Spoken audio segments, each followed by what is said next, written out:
Tonight you are addressing the recruitment of bilingual teachers. Good luck with that initiative, and I hope that is a positive one.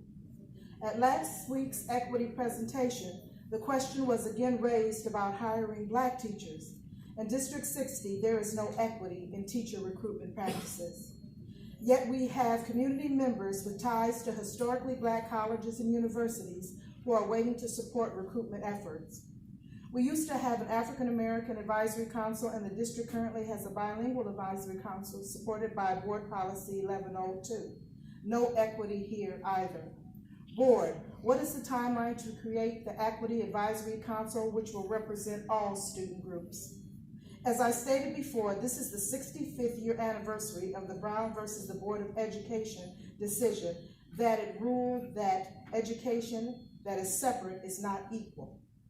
Your expectation should be for the superintendent to bring forth initiatives which are rooted in the methodology of equity. They should include multicultural general education classrooms and curriculum written for diverse student populations to help engage our students. Interventions are not enough. You should see proposals with equity in resources, district finances, hiring practices, student support, parent community outreach, etc.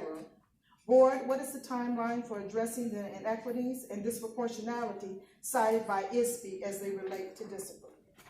How are you reducing the inequities in alternative school and special education placements?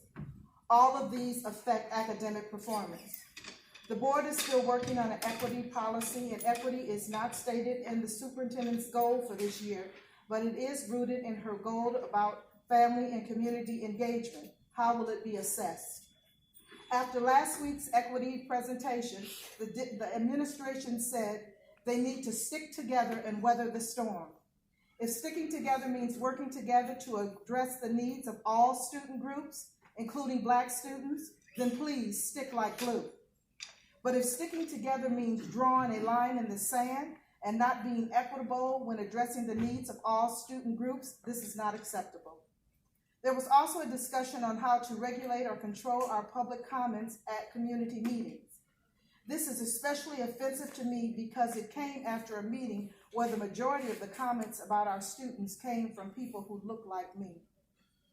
At the last board meeting, Vice President Rodriguez highlighted a petition with 46 signatures. He said they represent real families and problems which need to be addressed. I hope all of you feel that way about the real families and problems brought to you regarding all student groups.